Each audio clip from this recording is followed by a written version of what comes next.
Ericsson so Erikson believe that personality development जो है वो सीरीज ऑफ स्टेजेस में होती है, यानी कि एक व्यक्ति की जो पर्सनालिटी है वो स्टेजेस में डेवलप होती है. His theory describes what is the impact of social experience across the whole lifespan of an individual. उनकी थ्योरी बात करती है कि सोशल एक्सपीरियंसेस का क्या इम्पैक्ट पड़ता है इंडिविजुअल की लाइफ स्पैन में full. Impact of social experience कैसे होल लाइफ स्पैन पे एक इंडिविजुअल की इम्पैक्ट डालते हैं. One of the main element of his theory is development of ego identity. उनका एक मेन एलिमेंट बात उनकी थ्योरी में है कि ईगो आइडेंटिटी कैसे डेवलप होती है.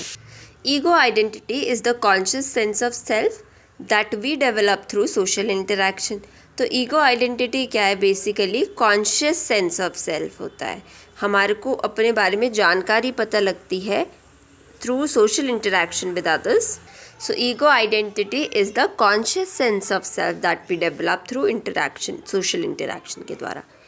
Ego identity constantly changes due to new experiences and information. तो ये बदलती जाती है ईगो आइडेंटिटी नए एक्सपीरियंसेस, नई इन्फॉर्मेशन के वजह से के द्वारा, जिसे कि हम अपनी डेली इंटरैक्शंस में ही एक्वायर करते हैं.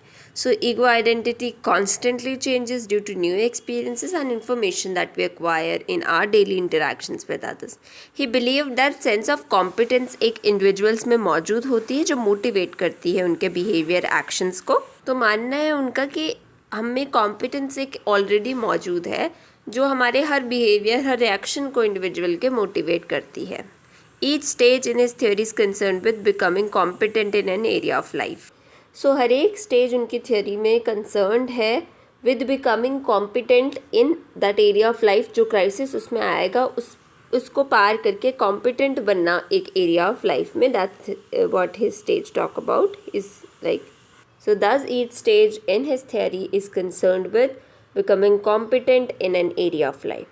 He believed that persons experience conflict that serve as a turning point in development. उनका मानना था कि हर एक व्यक्ति कॉन्फ्लिक्ट्स को एक्सपीरियंस करते हैं और वही टर्निंग पॉइंट होते हैं उनकी development. He believes that persons experience conflict and that serve as a turning point for their development, in their development. उनका कॉन्सेप्ट है ईगो साइकोलॉजी का. उनका जो कॉन्सेप्ट है ईगो साइकोलॉजी का, इसमें कुछ टेनेट्स हैं. वन इज़ ईगो सबसे इम्पॉर्टेंट है. Ego is of utmost importance. Then is part of ego is operating independently, can operate independently of id and superego. कुछ पार्ट ईगो का ऐसा भी है जो इंडिपेंडेंटली ऑपरेट कर सकता है बिना इड और सुपर ईगो के. Ego is a powerful agent that can adapt to situations. Ego एक बहुत ही पावरफुल एजेंट है जो सिचुएशंस को अडेप्ट कर सकता है. So ego is a powerful agent that can adapt to situations. And fourth one है सोशल फैक्टर्स बहुत इंपॉर्टेंट रोल प्ले करते हैं पर्सनालिटी डेवलपमेंट में, क्योंकि इनकी थ्योरी साइको सोशल डेवलपमेंट की है. So definitely he talks about कि social factors important role play करते हैं पर्सनालिटी को डेवलप करने में किसी भी इंडिविजुअल की. So his theory was more comprehensive than Freud's theory. And उनकी थ्योरी में इंफॉर्मेशन जो नॉर्मल पर्सनैलिटी की भी है उसको भी इंक्लूड किया जाता है to incorporate society and culture as well. So society की, कल्चर की भी बात होती है. And not just he talks about कि सेक्सुअलिटी या प्लेजर फोर्सेस की बात नहीं करते अकेले, सोसाइटी को भी लेके चल रहे हैं. नॉर्मल पर्सनैलिटी की बात ज़्यादा करते हैं. आगे है psycho social theory of development. So what are the key concepts that he gave? First is epigenetic principle. Epigenetic principle refers to idea that development unfolds in a predetermined sequence of stages.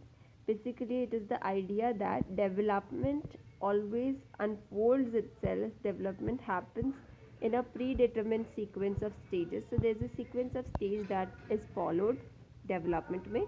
So here each stage builds upon the successful resolution of the previous one. हर एक stage कहीं ना कहीं build करती है खुद को upon the successful resolution of जो previous stage है उस पर स्टैंड करती है, उस पर खड़ी हुई है जो अगली स्टेज होगी. So epigenetic principle refers to idea that development unfolds in a predetermined sequence of stages and each stage builds upon the successful resolution of the previous one. So development pre determine sequence stages होती है और successful resolution previous one की ज़रूरी है, next stage को पे ही next stage तभी उस पर बिल्ड अपॉन होती है। Next is basic ego quality या वर्च्यू, ये जो ईगो स्ट्रेंथ गेन होता है वो क्या होता है? It refers to individual's ability to effectively adapt to the challenges and demands of life. Basically ego quality का क्या मतलब है? इंडिविजुअल की एबिलिटी कि वो कितनी इफेक्टिवली अडेप्ट कर सकता है to the challenges and demands of the life. So ego strength refers to individual's ability to effectively adapt to challenges and even the demands of life, maintaining a stable and a coherent sense of self। और एक बहुत ही stable और coherent sense of self जो है वो हम maintain करके रखेंगे। So ego quality और ego strength refers to individuals' ability to effectively adapt to challenges and the demands of life while maintaining a stable and coherent sense of self. एक stable coherent sense of self को maintain करके रखना। Next is basic crisis. The nucleus of each stage is basic crisis. हर एक stage का एक nucleus है, like basic crisis है ना, कि बेसिक क्राइसिस एक स्टेज में ज़रूर होगा, and that represents a challenge to the evolving ego produced by contact with a new facet of the society। तो ये क्या, ये क्राइसिस क्या रिप्रेजेंट करता है? एक चैलेंज को रिप्रेजेंट करता है जो हमारी इवॉल्विंग ईगो के बारे में बताता है। सो जब आप सोसाइटी के साथ कॉन्टैक्ट में होते हैं then it poses a challenge to you, so that evolves your ego that is produced by contact with a new facet of the society। So basically a crisis is a challenge that individual must confront and successfully resolve to progress to the next stage। एक challenge जो individual confront करता है और successfully resolve करना ज़रूरी है ताकि individual next stage पे जाके प्रोग्रेस करे। Stage 1 basic trust versus mistrust. तो बेसिक ट्रस्ट डेमोन्स्ट्रेट होता है through the infant's capacity to sleep peacefully, कि बच्चा जो है वो बहुत ही आराम से स्लीप कर पा रहा है, to take nourishment comfortably and to excrete in a relaxful manner. So बच्चा आराम से सो रहा है, नरिशमेंट कंफर्टेबली ले रहा है, एज वेल एज बहुत ही रिलैक्सफुली एक्सक्रीट कर पा रहा है। Acceptance of this stage that mother may be absent for a while but trust that she will return। Accept करना कि मदर अगर एब्सेंट भी है कुछ समय के लिए बट कुछ टाइम बाद she will definitely return. If the infants care is harsh और इनकन्सिस्टेंट, अगर इस स्टेज पे बच्चे की जो केयर है वो काफ़ी हार्श की गई है, हार्श पेरेंटिंग यूज़ कर रहे हैं, इनकन्सिस्टेंट केयर है, so he will develop a sense of mistrust and fear. तो ऐसे टाइम पे बच्चा मिसट्रस्ट और फियर डेवलप कर लेगा। This can carry over the feeling of anxiety, heightened insecurities and an overall feeling of mistrust of the world around him। तो ये feelings carry over हो जाती हैं एंग्जाइटी की, और heightened insecurities बढ़ जाती है बच्चे में, insecurities and overall sense of mistrust also develop about the world that is around him। So the proportion of ratio of trust and mistrust results in ascendance of hope। अगर proper ratio होगी mistrust और trust की, trust और mistrust की rather, तो there will be ascendance of hope, hope develop होगी बच्चे में। The enduring belief in the attainability of wishes, और बच्चा ये बिलीव कर पाएगा, एंड्योरिंग बिलीफ होगा उसके अंदर कि उसकी सारी विशेस जो हैं वो अटेनेबल हैं, attainability of wishes. Stage 2 autonomy versus shame and doubt. तो सेकंड स्टेज है autonomy versus shame and doubt की। सेकंड स्टेज पे हैं हम, autonomy versus shame and doubt.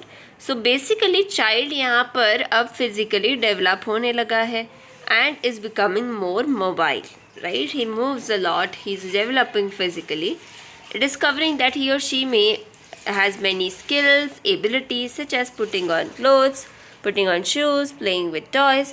तो बच्चा अब जान रहा है उसके अंदर बहुत सारी स्किल्स, बहुत सारी एबिलिटीज़ हैं, कपड़े पहनता है खुद, अपने शूज़ बांधता है खुद, और अपनी टॉयज़ के साथ भी खुद खेलता है। ऑटोनॉमी बढ़ रही है ना इन स्किल्स से। So such skills illustrate the child's growing sense of independence and autonomy. तो ये जो स्किल्स वो ले रहा है, सीख रहा है, ये बच्चे की एक ग्रोइंग सेंस ऑफ इंडिपेंडेंस को और ग्रोइंग सेंस ऑफ ऑटोनॉमी को बताते हैं.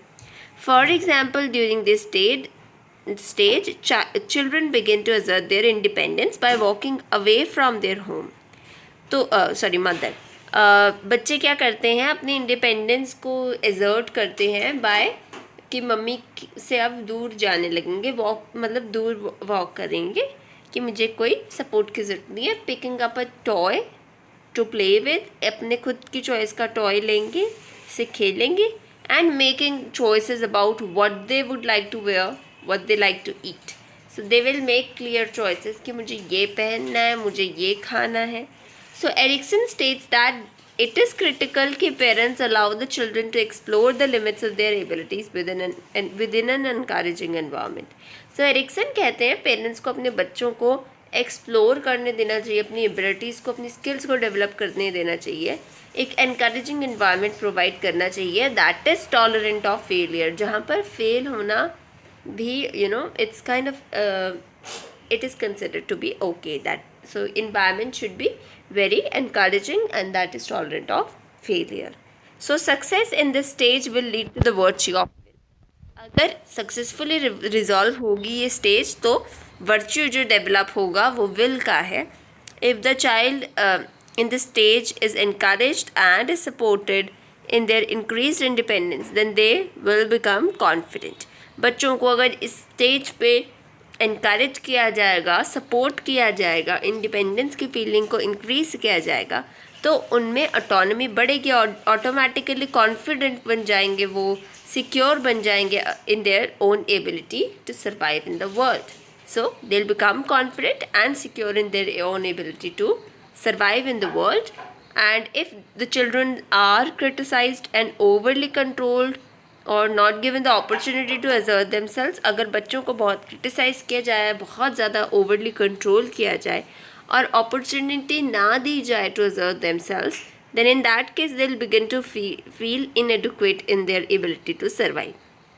ऐसे में बच्चे इनएडुक्वेट फील करेंगे, उनकी जो एबिलिटी है to survive that will be very they will feel inadequate in their ability to survive and may then become overly dependent upon others. हो सकता है वो overly dependent बन जाएं दूसरों पे.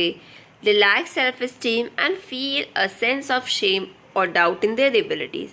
ऐसे बच्चों का self-esteem भी कम होगा and they will feel a sense of shame or doubt in their abilities. तो या सक्सेस होगी तो वर्चू विल का डेवलप होगा, बच्चों को इनकरेज किया जाएगा, उनमें इंडिपेंडेंस बढ़ेगी, कॉन्फिडेंट बनेंगे in their ability to survive in the world around them. और इफ़ दे आर क्रिटिसाइज तो they not be able to assert themselves, lack self esteem, overly dependent हो जाएंगे एंड दस एक शेम की और डाउट की फीलिंग बन जाएगी उनमें. Initiative versus guilt. Children begin to plan activities, make up games and initiate activities with others. अब इनिशिएटिव वर्सेस गिल्ट में क्या है, बेसिकली बच्चे अब स्टेज पे आके अपनी एक्टिविटीज़ को प्लान करने लगेंगे. They make up games and initiate activities with others. Games बनाने लग जाते हैं, दूसरों के साथ खेलने लगेंगे, इनिशिएट करने लगेंगे एक्टिविटीज़ को with others. So children begin to plan activities, they make up their own games and they initiate activities with others. If given this opportunity, children develop sense of initiative. अगर उसको खेलने दिया जा रहा है, अपनी activities को plan करने दिया जा रहा है and to make up games and initiate activities with others, then they'll develop a sense of initiative and feel secure in their ability to lead others and make decisions. Such a child will develop initiative की feeling and feel secure in his ability and lead भी कर पाएगा और decisions भी ले पाएगा अपने खुद के. Success at this stage leads to a sense of purpose. तो सक्सेसफुली अगर स्टेज रिजॉल्व हो रही है तो एक सेंस ऑफ पर्पस डेवलप हो जाएगा. वर्च्यू जो गेन होगा वो है पर्पस का वर्च्यू. ओके.